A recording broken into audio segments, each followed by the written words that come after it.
Welcome to Skip the Queue, a podcast for people working in or working with visitor attractions. I'm your host, Kelly Molson. Each episode, I speak with industry experts from the attractions world.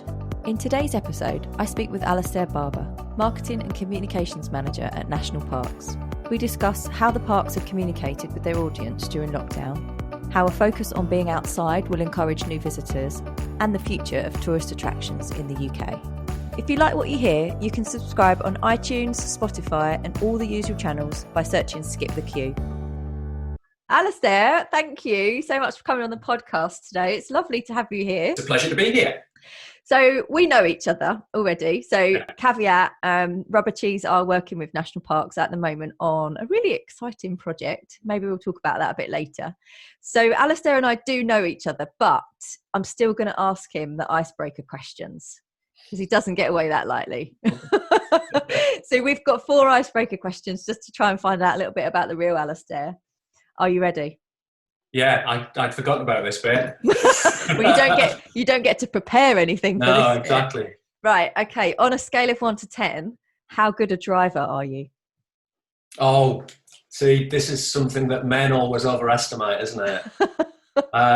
Yes. I'm all right. I'm going to say 7. How boring. How boring. The standard answer. It's very average answer there. I would have expected higher, actually, being a camper van owner. I was thinking you were going to go, I'm 10.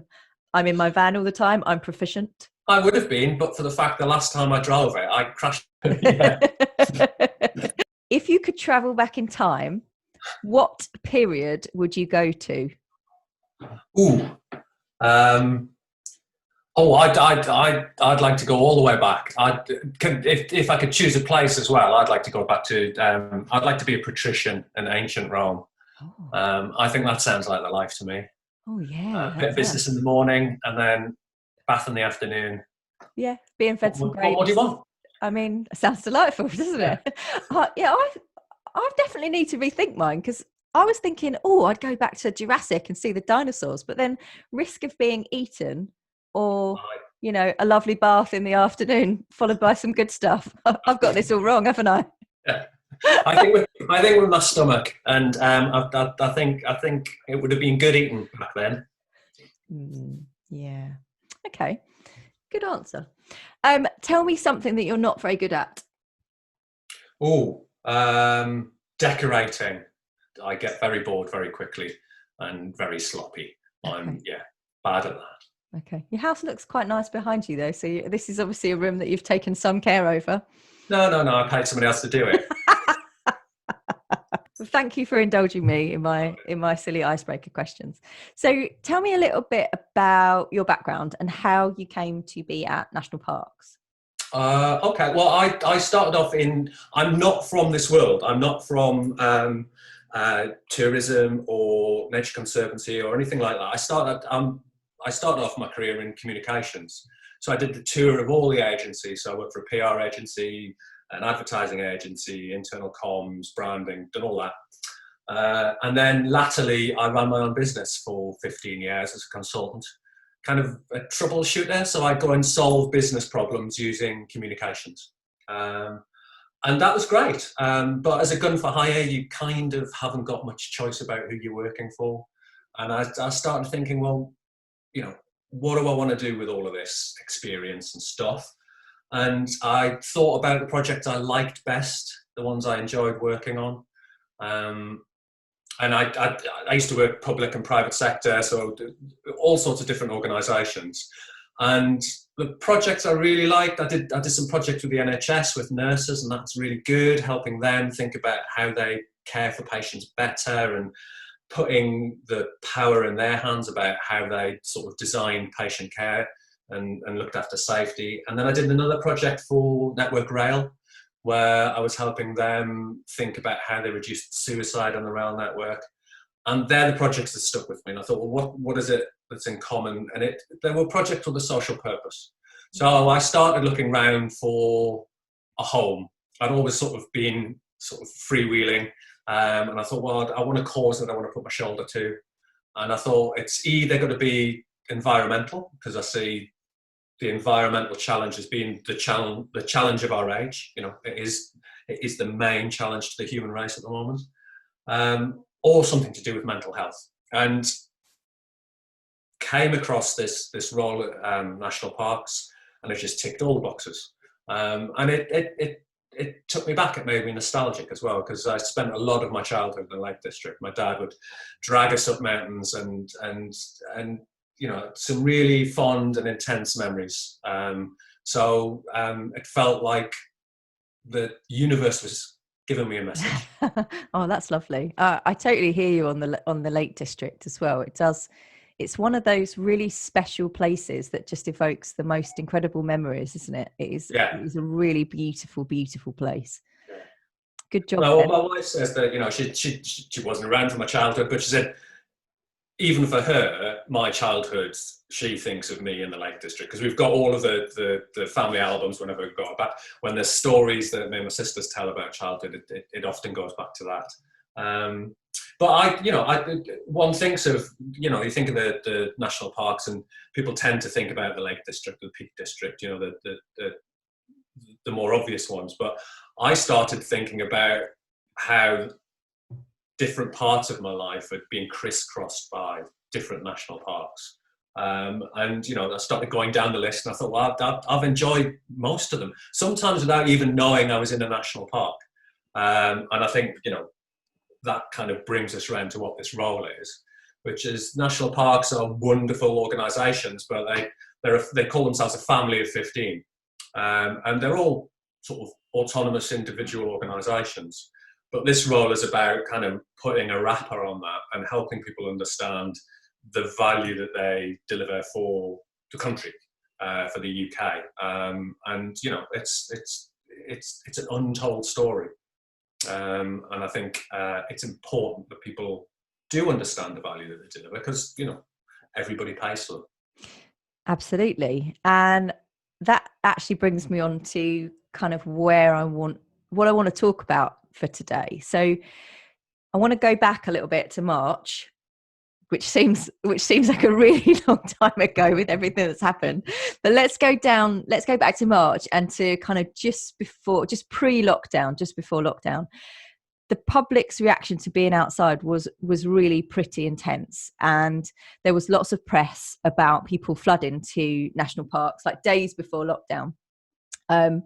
Huge amount of people, an influx of people. And I think you can kind of, people often say no press is all press is good press, but it was attention was really on the parks at that point, wasn't it?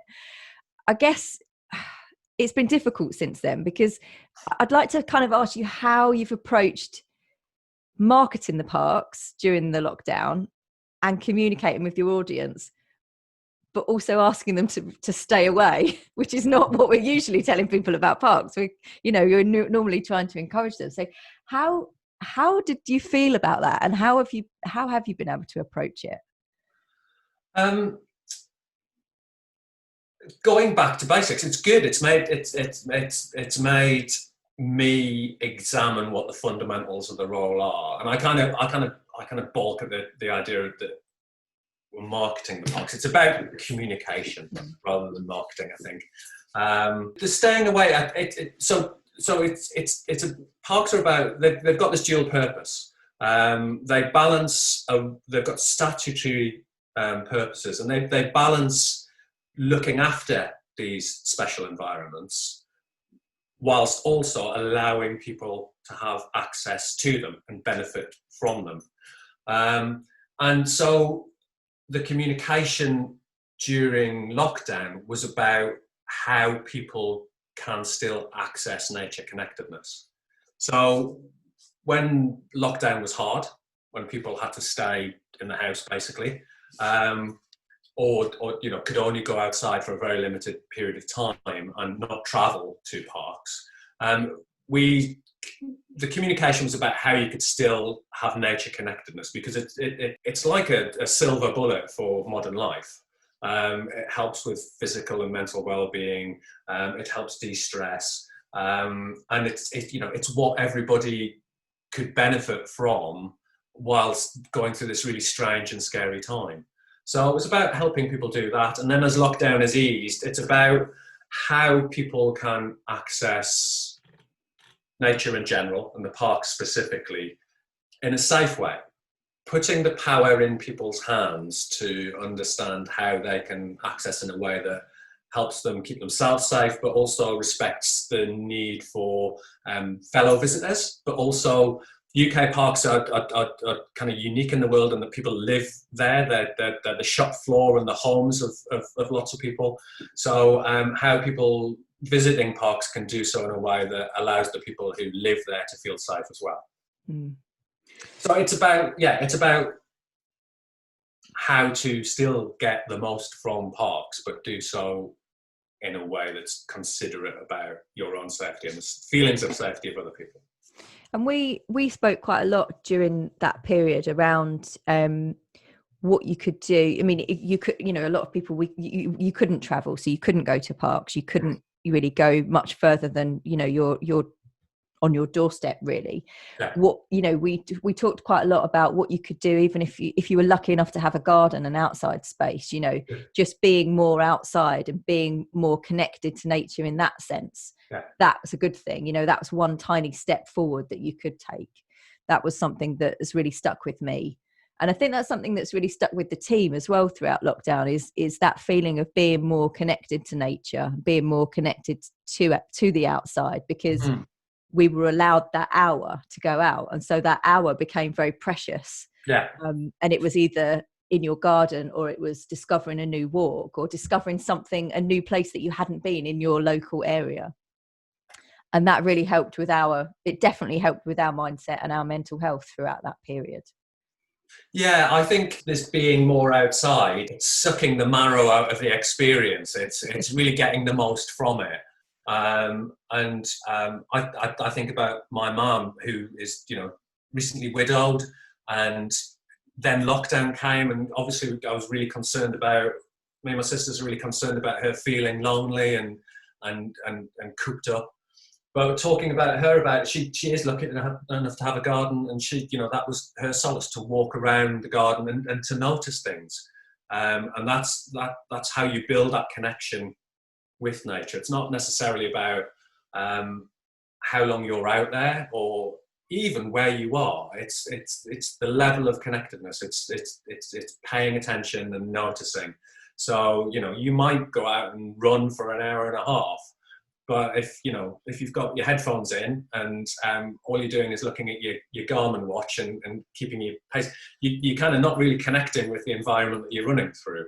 Whereas 10 minutes going outside and sniffing the air, watching the birds, and picking up a bit of paper or something, caring for nature, you become more connected. And there's loads of emerging science now about the benefit of that connection, so physical and mental. Yeah, it's hugely important. It's funny, actually, that's something I was thinking about this morning, is that so I have a couple of dogs, and we walk them in the mornings, we walk them in the afternoon, and litter really bothers me, really bothers me. And actually throughout lockdown, I've actually been quite hesitant to pick the litter up, because of the risk of, and it sounds really stupid, but the risk of, you don't know who has had that before you. And I said to Lee this morning, I need to get gloves so that I can carry on doing that, because it's really annoying me that I've stopped doing something that is really, it angers me that I see the litter in the park, so there's no reason for it. So you've reminded me I need to get my gloves out so I can go back to doing the things that I'd normally do. But those habits that you can, those little aid memoirs to remind you, that's the sort of thing I do. It's good to have those. I think about, because I pick up litter when I'm out, but if I remember to take a bag to put it in, it's better, because it's horrible walking around with a plastic bottle full of soil in your hand. It kind of detracts from the walk. But I think those new habits, I think we're in a place now where we've broken old habits, or we've been forced to break old habits, and we're going to learn some new ones. And I think coming out of this, if we're talking about recovery, it's about helping people be conscious about the new habits that they've picked up, and perhaps decide that they're ones that they want to keep. So that when the opportunity to go back to how you were before is there, you don't kind of lose any of the good stuff that you've discovered during lockdown. Because, you know, I've not enjoyed lockdown. It's been pretty difficult to bear. But, you know, there is stuff that I've done in it that I think, well, I should carry that forward. Yeah, definitely. Yeah, that's something that we need to be mindful of encouraging now that people are starting to go back to work and starting to go back. So let's talk about lockdown easing, because we actually saw a really similar reaction. As soon as lockdown was eased, people again came out in masses because they wanted to be outside. Who can blame people? But there was, people were flocking to outside spaces, and quite overwhelmingly, there's a huge demand for outdoor attractions like zoos and wildlife parks when they were able to open. I wondered, because you mentioned something earlier actually that was interesting about sometimes you wouldn't realize that you were in a national park, and some of that is related to the fact that they are free, and so there is you don't have to book a ticket, you don't have to pay to go into the parks, and so the kind of boundaries blur a little bit between in them and outside of them. So I kind of wondered how is that going to be managed by the parks, that, you know, the fact that they're free to attend and you don't need people to book. How do you manage that demand when there isn't that requirement to book in advance to visit them? Well, you can't manage the demand. So we can't, there's like you say, there's no gate, there's no entrance fee. If people feel the need or the want to step over the boundary into a park, they can. So I think it's about talking to people as adult, having an adult communication, not wag a finger, not be sort of, not adult to child and say, oh, you must do this and you mustn't do that, but just say, well, please be aware of what the situation is on the ground. And I think, you know, mostly people are, and people take responsibility for themselves. They kind of know that, but you have to help them. So you might want to go back to a park that you've been to, that you've missed, and do what you used to do, like maybe rock climbing or mountain biking, whatever. But you kind of might not have appreciated what was there and supporting you to have that experience that might not be there going back now. So if all of the pubs are shut, you might think, oh, well, I can't have a beer after me walk or after me ride. But that also means that there are fewer toilets. And even if, so you're more reliant on sort of public toilets or pay toilets. And there might be fewer of those because there's issues around being able to clean them and provide them safely. So and parks don't necessarily own all of that infrastructure. They might be owned by partners or landowners of the local council. So it's about giving people the information and helping them think it through. So we try to give people a 4-step process to think through, and kind of just cast their mind forward about what it might be like. Because whereas previously, especially if you're used to going to parks, you plan for what it used to be like before March. So it's just helping people think it through, and do the right thing. Do the right thing. I like that. So do you think that the focus on outside being safer is going to encourage new visitors to the parks, or maybe increase engagement from different audiences that haven't experienced the parks before? Yes and yes. So I think I think what it's done for me is it's opened my eyes to some of the visitors who were accessing parks already, who perhaps I hadn't seen, because I was trying to get my head around this obvious new behaviour of kind of massive demand, but actually it's helped me see some people and how they access it. So some of the younger generation are accessing parks now that perhaps I'd kind of assumed they weren't there, and it's great. Some of the stuff they're writing on Instagram it's so wholesome. If we wrote it in our marketing or communications sort of stuff, it would come across as really cheesy. but it's lovely to see. And I hadn't seen these nights before. And, you know, it's about helping show their lifestyle, helping show what they enjoy, and bringing, you know, these brilliant landscapes into their lifestyle as almost a background, and talking about what it means to them in lockdown to be able to access this, and what it means to their mental health and the experiences they're having. It's really great to see. I think there's been people going out and walking with their family during lockdown. There's, you know, especially when we had you could leave the house once, and I think people have enjoyed that. And I think when I talked about the habits that I want people to look back on, say, oh, you know, I quite enjoyed going for a walk with my family. You know, we communicate. You communicate in a different way when you're walking. You don't have to maintain eye contact. You've got that shared experience of being out. And I think some people will have done some stuff that they enjoyed, and they're quite surprised that they enjoyed it. So I quite like to help them take that to the next level and explore what it was that they enjoyed about that, and do it a bit more. And that's the great thing about parks, is they're great places to, you know, to push yourself a bit further, because they are safe. You've got that environment of care. They're designed to allow people to access it the way that they want to access it. So you've got your own sort of comfort level with risk or adventure and getting out there.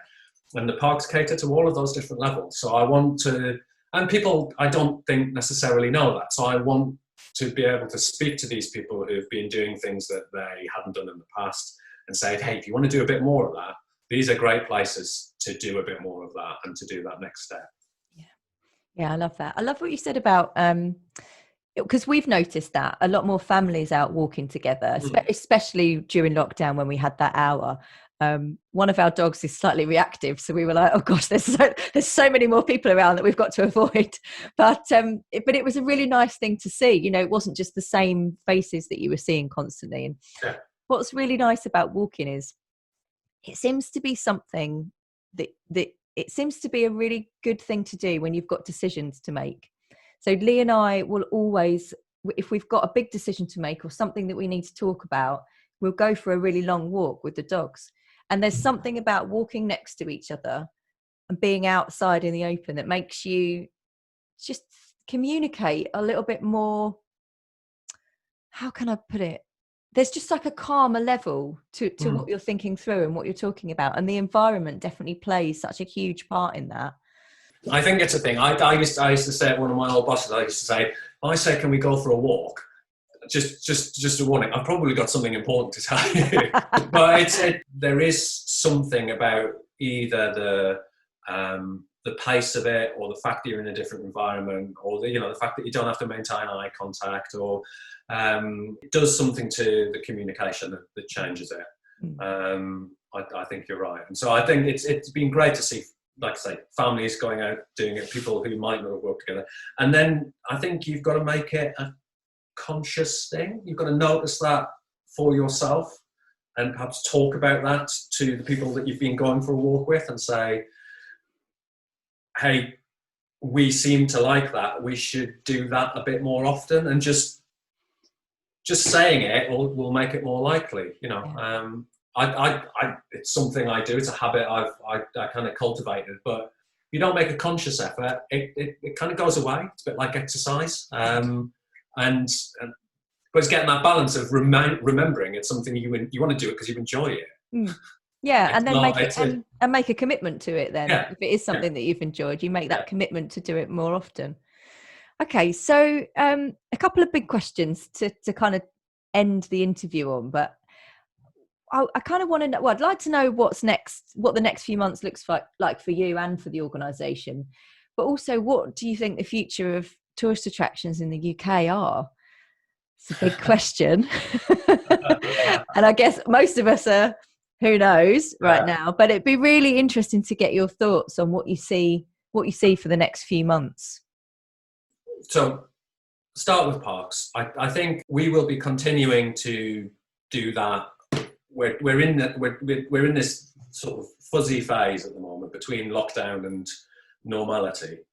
whatever normality might end up being, that kind of stable state, probably once some sort of vaccinations being identified.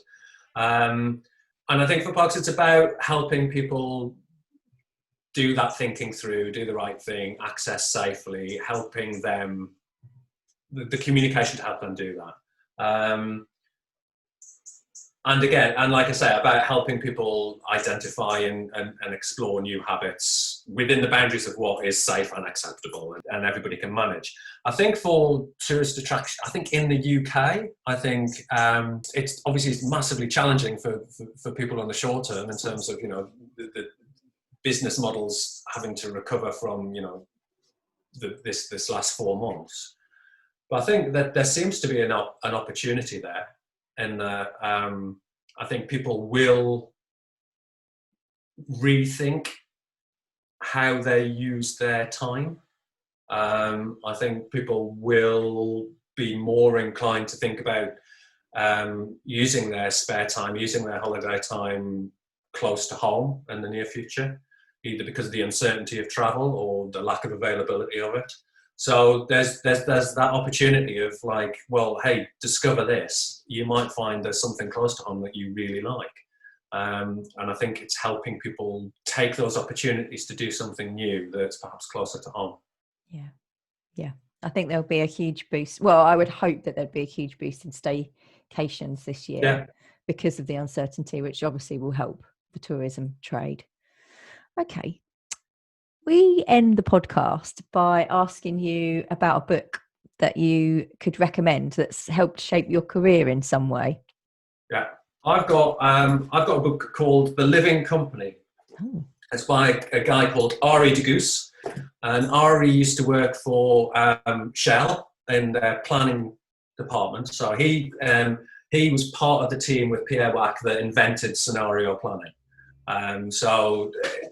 So he comes from a pretty hard-nosed, environment, and Shell is not necessarily associated with kind of tree-huggy, soft type things. The Living Company is interesting. It's a simple question that Ari asked. He says, "What if you think of organisations and businesses as living entities?" And you can think of it as a metaphor, but he almost takes it literally. He says that the organisations do share lots of attributes with what you would think of as something being alive. And why I like it is it takes it away from the imperative being the bottom line.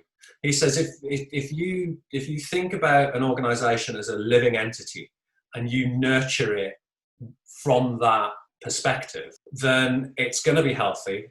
It's going to be more long-lived, and almost as a byproduct, it'll create value. So it's not been driven by the bottom line, and I guess it's one of the starts of that kind of purpose-driven thinking that is now got a lot more sort of common currency. This book was written in 97, I think, so it's been around for a while. It's a really interesting read. He writes beautifully. Not very thick. It's easy to read. Not very thick. Okay. It's not very thick, and it's in quite a big font. So you can rattle through it. It's really well written, and it's very thought provoking. And it changed how I think about organisations. I love that. Lots of things. Complexity theory, the fallacy of planning. It's good stuff. What a brilliant testimonial for a book. Thank you for sharing that with us. I've never read it. I've never heard of that book, but it definitely sounds like something I would love to pick up. If you would like to win a copy of Alastair's book, then as ever, if you head over to our Twitter account, Skip the Queue, and retweet this episode announcement with the comment, "I want Ali's book," then you can be in with a chance of winning it. Alastair, thank you so much for coming on the podcast today. It's been brilliant to talk to you. Lovely to chat to you as ever, Kelly. Thanks for listening to Skip the Queue. If you've enjoyed this podcast, please leave us a 5-star review. It really helps others find us. And remember to follow us on Twitter for your chance to win the books that have been mentioned. Skip the Queue is brought to you by Rubber Cheese, a digital agency that builds remarkable systems and websites for attractions that helps them increase their visitor numbers. You can find show notes and transcriptions from this episode and more over on our website, rubbercheese.com/podcast.